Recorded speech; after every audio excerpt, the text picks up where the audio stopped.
If you received one of our wrapped Mother's Day bouquets this weekend, congratulations. But I wanted to take a minute to talk about what kind of vase that you want to put these in and how to care for them. A lot of folks have vases on hand that they'll grab and put things in, but I wanted to show you a couple of options and why they may or may not be the best choice for this style of bouquet. When most people get a wrap bouquet, they've got a fairly good stem length on them, and so most people will reach for a very tall vase. And so this is something common that you may have around the house. You may have something else that looks like this, or other really tall and straight vases. These are best suited for flower arrangements or flowers that have a really tall linear look to them. In our bouquets, we've got a real mix of flowers in here, including some peonies that are very big flowers that have a heavy head.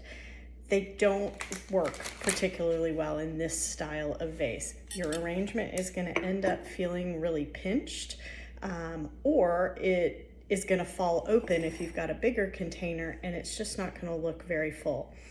Some other common vases that you may have received over time and may have on hand or can find fairly inexpensively are these sort of ginger jar style vases. This one's not my particular favorite, but the size is good.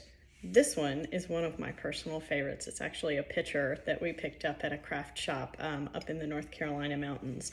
And this might not be your first guess because it's much smaller than the height of my flowers, but we're going to fix that in just a minute.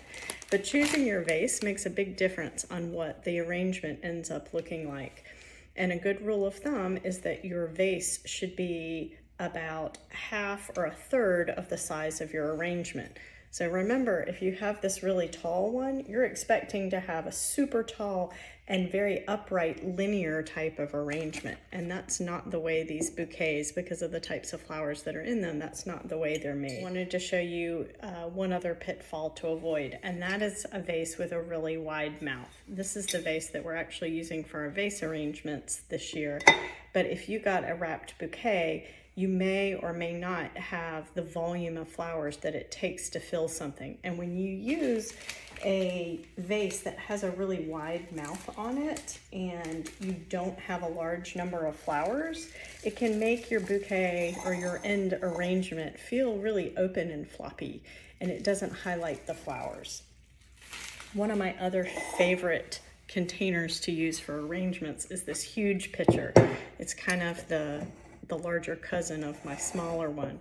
But for this particular group, the mouth is just really too wide open. If I put this particular bunch of flowers in here, it's going to end up feeling pretty skimpy, even though it's a nice bouquet.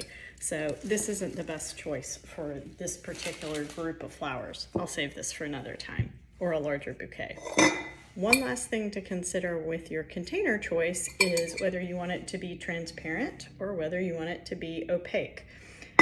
There's pluses and minuses to both, and it's the same factor, and that is you can see the water. In a clear vase, you can obviously see the water level and know if it's getting low. Fresh flowers drink a lot of water. It surprises most people to see how much water they take up. And this can be a good reminder that you need to add water probably for the first day or two. The downside with these is that you can see the water, and if it's getting murky, that would be a reminder to you to dump it out and add clean water to it. But some people don't like to see the stems and don't like to see the water in that, and they want to choose an opaque vase, which I particularly like because I think it shows off the colors in the flowers a little bit better. The downside is you can't see the water. You're going to have to check to see where the water level is inside the vase. You're not going to have that visual reminder, and you're going to have to remember to change it. Otherwise, you can end up with some pretty unpleasant smells. So just as a rule of thumb, for the first few days, dump that water out, refill it completely with fresh water in your container. And if you trim the ends, you'll really give your flowers a few extra days life.